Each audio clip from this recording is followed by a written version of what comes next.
Teman-teman pernah nggak sih kalau kita ngomongin soal rumah pertama, rasanya tuh langsung lemes duluan.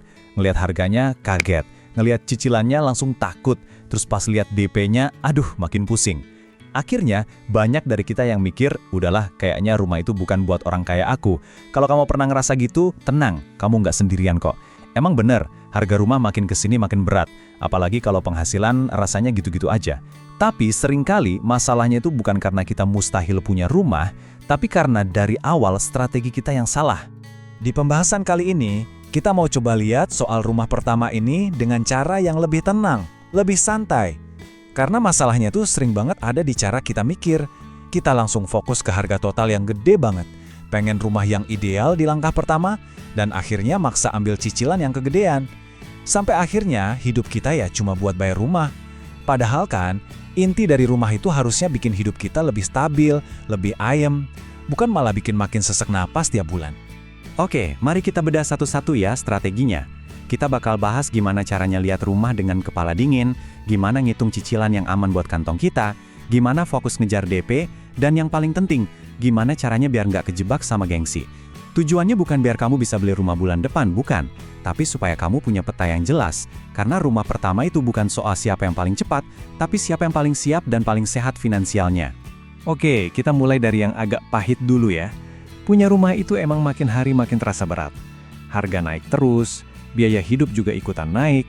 Sementara gaji, ya banyak yang naiknya nggak secepat itu kan. Jadi, kalau hari ini kamu ngerasa rumah itu kayak mimpi yang jauh banget, percayalah, itu perasaan yang sangat-sangat wajar. Nah masalahnya adalah banyak orang berhenti cuma sampai dirasa berat itu. Mereka jadi nggak lanjut ngitung, nggak mau cari-cari strategi lagi. Di kepala mereka rumah itu ya cuma satu angka gede yang super menakutkan. Padahal, ya namanya juga tujuan besar, pasti akan terasa mustahil kalau kita lihatnya sekaligus, secara utuh. Yang kita butuhkan sebetulnya adalah cara buat mecah tujuan besar itu jadi langkah-langkah kecil yang lebih manusiawi. Coba deh berhenti sebentar. Kalau kamu dengar kata rumah pertama, apa sih yang pertama kali muncul di pikiranmu?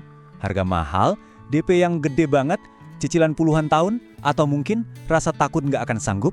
Nah, jawaban kamu ini penting banget, karena dari situlah kita bisa tahu di mana letak ketakutan utama yang perlu kita hadapi. Nah, ini dia kesalahan nomor satu yang sering kali bikin kita lumpuh sebelum mulai. Kita terlalu fokus sama harga total rumahnya, angka yang bikin kita patah semangat bahkan sebelum melangkah. Misalnya nih, kita lihat rumah harganya 500 juta, otak kita langsung bilang, waduh, mana mungkin? Padahal kan langkah pertama itu bukan harus punya uang segitu semua. Kalau kita terus-terusan mikirin harga totalnya di awal, ya kita bakal stuck, nggak akan kemana-mana. Jadi, coba lupakan dulu angka besar tadi. Kita akan fokus ke langkah pertama yang jauh lebih masuk akal. Ini tuh kayak kita mau naik gunung. Kalau kamu cuma liatin puncaknya yang tinggi banget, kamu bakal capek duluan. Tapi kalau kamu fokus ke langkah pertama di depanmu, tahu-tahu kakimu udah mulai jalan. Nah, ini dia tujuan pertama kita yang sesungguhnya, uang muka atau DP. Lupakan dulu deh yang 500 juta itu. Fokus kita ke angka yang lebih masuk akal kayak gini. Dengan kita nargetin DP dan cicilan yang aman, barulah kita bisa mulai bergerak. Inilah fokus kita sekarang. Jadi, yuk, mulai hari ini kita ubah pertanyaannya di kepala kita. Bukan lagi, gimana caranya ya bisa beli rumah semahal itu? Tapi kita ganti jadi, oke, kalau aku mau punya rumah pertama dengan aman, DP yang perlu aku kejar dulu berapa ya? Dan cicilan yang aku sanggup bayar tiap bulan tanpa stres itu berapa? Itu pertanyaan yang jauh lebih sehat dan bikin kita bisa bergerak. Nah, ini bagian yang krusial banget. Banyak orang gagal merencanakan rumah pertama karena dari awal yang mereka kejar itu rumah gengsi, bukan rumah kebutuhan. Padahal, rumah pertama itu nggak harus jadi rumah impian kita yang paling final loh. Bedanya apa sih? Gini, rumah kebutuhan itu fungsinya jelas. Jadi tempat tinggal yang stabil, cicilannya sanggup kita bayar, dan nggak bikin keuangan bulanan kita hancur. Sementara itu, rumah gengsi biasanya dipilih karena pengen kelihatan berhasil, pengen punya rumah di lokasi yang sebetulnya di luar kemampuan, atau pengen kayak yang kita lihat di media sosial. Ingat ya, rumah pertama itu pondasi, bukan panggung buat pamer. Sekarang coba deh tanya ke diri sendiri. Jujur-jujuran aja, kalau nanti punya rumah pertama, kamu sebetulnya butuh tempat tinggal yang stabil atau diam-diam lagi ngejar validasi dari orang lain? Pertanyaan ini mungkin agak nusuk ya, tapi penting banget buat dijawab dengan jujur. Oke, sekarang kita masuk ke bagian hitung-hitungan yang paling penting. Berapa sih cicilan rumah yang aman itu? Jangan sampai deh, rumah yang kita punya justru memakan hidup kita. Aku nggak mau kasih rumus yang ribet-ribet. Kita pegang prinsip sederhananya aja ya. Cicilan rumah yang aman itu adalah cicilan yang masih bikin kamu bisa hidup normal. Artinya, kebutuhan pokok tetap aman, ongkos transport tetap ada, dan yang penting kamu masih punya ruang buat dana darurat kalau ada apa-apa.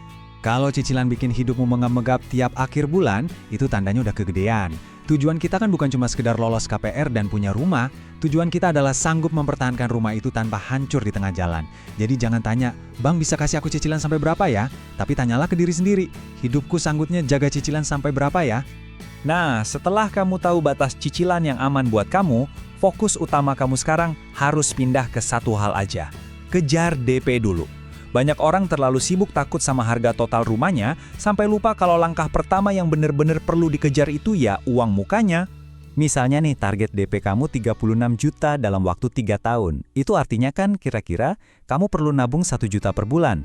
Kalau 1 juta masih terlalu berat, ya berarti target waktunya yang dipanjangin atau target rumahnya yang disesuaikan lagi, nggak apa-apa kok. Lebih baik target yang masuk akal tapi terus dikejar daripada target kegedean yang ujung-ujungnya cuma bikin patah semangat. Dan yang penting, dana buat DP ini harus dipisahin dari uang harian. Wajib! Sekarang coba bayangin angka ini di hidupmu. Kalau target DP kamu 30 juta dan kamu kasih diri kamu waktu 3 tahun, berapa yang harus kamu sisihkan per bulan?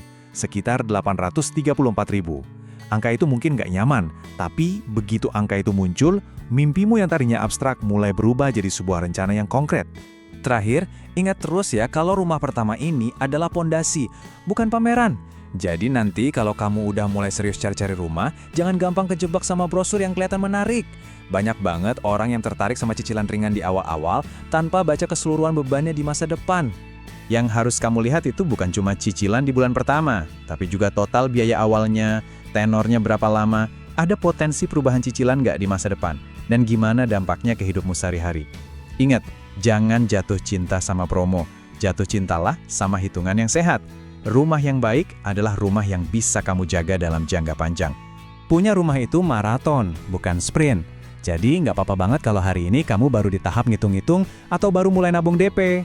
Yang penting langkahmu sehat.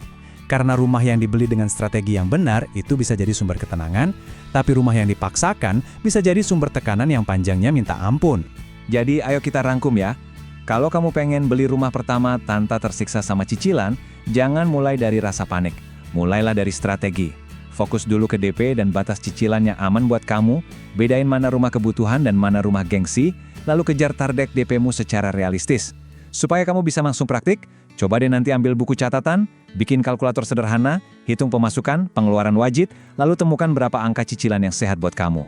Sebelum kita selesai, coba jawab satu pertanyaan kecil ini buat dirimu sendiri. Kalau kamu belum bisa beli rumah sekarang, langkah pertama yang paling realistis yang bisa kamu lakukan itu apa? Apa mulai cari tahu harga-harga rumah di sekitar?